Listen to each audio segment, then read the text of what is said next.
Mise au point du secrétariat général de la SENCO sur les propos du vice-premier ministre Jean-Pierre Bemba à l'endroit de l'Église catholique en République démocratique du Congo. Le secrétariat général de la SENCO a suivi avec stupéfaction les propos ahurissants, discourtois et menaçants d'un ton martial du vice-premier ministre Jean-Pierre Bemba à l'endroit de l'Église catholique dans son interview à la radio Top Congo ce mardi 4 décembre 2024. Sans nous en cacher, ces propos belliqueux et truffés de contre-vérités nous ont paru peu honorables pour un homme d'État de son rang. Nous trouvons particulièrement indécent de parler des politiciens en robe. Pour rappel, parlant de l'Église catholique, le ministre des Transports et Voies de Communication a commencé par affirmer que le président de la République a accordé à chacun des 47 diocèses la faveur de bénéficier d'un montant de 1 million de dollars pour la contribution des œuvres caritatives et de développement. Une première dans l'histoire de notre pays, s'est-il exclamé. Ensuite, il s'est interrogé si les ouvrages financés ont été réellement réalisés, insinuant par le fait même que les fonds octroyés pourraient avoir pris une autre destination. Nous comprenons bien l'ironie cachée derrière une interrogation apparemment innocente. Nous déplorons cette sortie médiatique émaillée d'allusions, d'attaques et de procès d'intention contre l'Église catholique en République démocratique du Congo. Nous sommes affligés de constater que M. Bemba ne maîtrise pas les dossiers des projets financés par le Trésor public à la demande du chef de l'État. Au nom de la sagesse élémentaire, il aurait intérêt à s'informer davantage avant de prendre publiquement la parole. Revenons aux faits. La vérité est qu'il y a plus de 2 ans, à la demande personnelle et insistante du président de la République, conformément à la mise en application de l'accord cadre entre le Saint-Siège et la République démocratique du Congo sur les matières d'intérêt commun, le gouvernement de la RD Congo et l'Église catholique ont convenu de collaborer pour la mise en œuvre de projets sociaux et économiques à impact visible en faveur des populations locales à travers les 48 diocèses de la RD Congo. Sans jamais avoir été demanderesse, et surtout dans le souci de rendre service à la population, de bonne foi, l'Église s'est engagée. Auréolée de son expérience incontestable en matière de développement et des avantages de son omniprésence en territoire congolais, elle a accepté cette lourde charge en vue de contribuer au bien commun des Congolaises et des Congolais qui, comme on le sait, est souvent compromis à cause de la mauvaise gouvernance et de la corruption. Signalons toutefois que, pour des raisons pertinentes, largement compréhensibles, l'archidiocèse de Kinshasa s'est abstenu d'accéder au fonds. Dès le départ, le gouvernement congolais s'est engagé à mettre à la disposition des diocèses trimestriellement un fonds pour la mise en œuvre des projets retenus par chacun des 47 diocèses en RD Congo. Pour des raisons de trésorerie, il n'a malheureusement pas respecté l'échéance, mais il n'a pas renoncé aux engagements pris.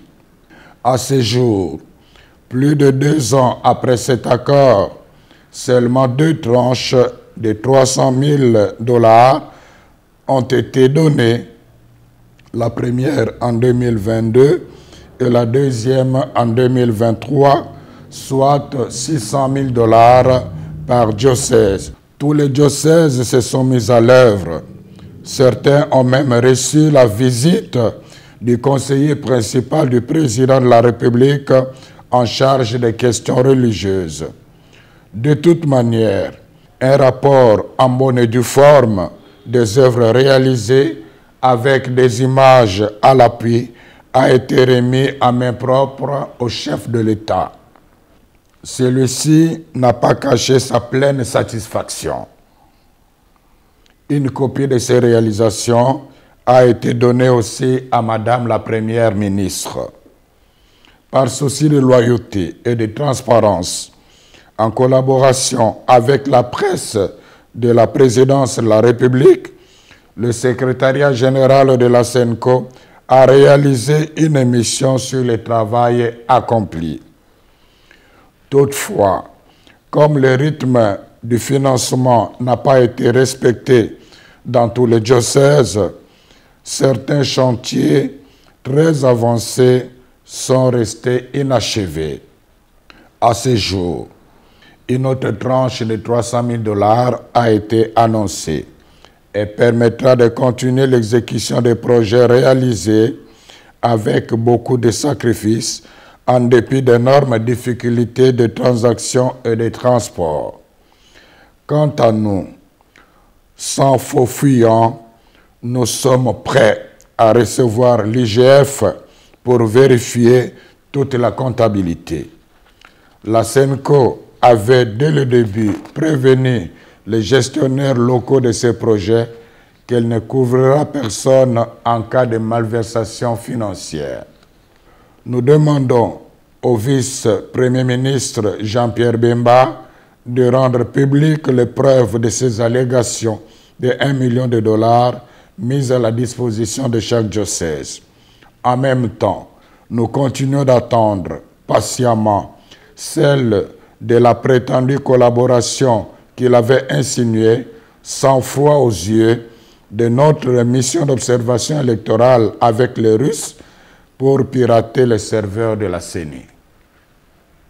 Qui, dans ces pays, ne sait pas que l'Église catholique, sans l'aide de l'État congolais, dépense chaque année des fonds immenses pour réaliser les œuvres d'utilité publique comme les écoles, les hôpitaux, les routes, les ponts, les hommes de vieillards, les orphelinats, etc. Par ailleurs, nous avons apprécié que le vice-premier ministre, ministre des Transports et Voies de Communication, rappelle la mission des hommes de Dieu de rassembler tous les fils et filles de la RDC, de parler de la paix et de l'unité. La question fondamentale est celle de savoir comment lui et ses alliés ont-ils accueilli les multiples appels de la SENCO ces dernières années au respect des principes démocratiques et des droits de l'homme, à la transparence du processus électoral et à l'organisation des concertations des représentants des forces politiques et de la société civile afin de renforcer la cohésion nationale et d'affronter ensemble les défis sécuritaires. N'est-ce pas au nom de la même paix que la SENCO demande de ne réviser ni changer maladroitement et imprudemment la Constitution? C'est toujours au nom de la paix que la même Église catholique avait demandé au VPM Jean-Pierre Bemba de ne pas s'engager dans un conflit armé post-électoral. Conflit qui a fait plus de 200 morts, dont les enfants en uniforme en 2007 en pleine ville de Kinshasa. Où trouve-t-on la haine dans le message de l'Église catholique? Nous réclamons les preuves tangibles. Aussi, faut-il rappeler qu'aimer quelqu'un ne signifie pas applaudir même ses erreurs. À cet égard, nous souhaitons ardemment que le vice-premier ministre Jean-Pierre Bemba se souvienne que l'Église qu'il vilipende avec dédain depuis un certain temps est la même dont il avait bénéficié de 2 précieuses visites pendant qu'il était en prison à La Haye. La vérité de l'histoire renseigne la sagesse, résiste à la frivolité du temps. La SENCO remercie les gouvernants, particulièrement le président de la République, d'avoir fait confiance à l'Église catholique en demandant au gouvernement de lui octroyer les moyens financiers lui permettant de réaliser les œuvres sociales à impact visible jusque dans le coin le plus reculé du pays. Quiconque croit que cet argent a été donné à l'Église pour acheter son silence et étouffer sa mission prophétique se trompe éperdument. C'est le lieu de rappeler au ministre des Transports et Voies de Communication ces sages paroles de Confucius, à savoir: si l'homme a 2 oreilles et une bouche, c'est pour écouter 2 fois plus qu'il ne parle. Puisse le Seigneur bénir notre pays et son peuple. Je vous remercie.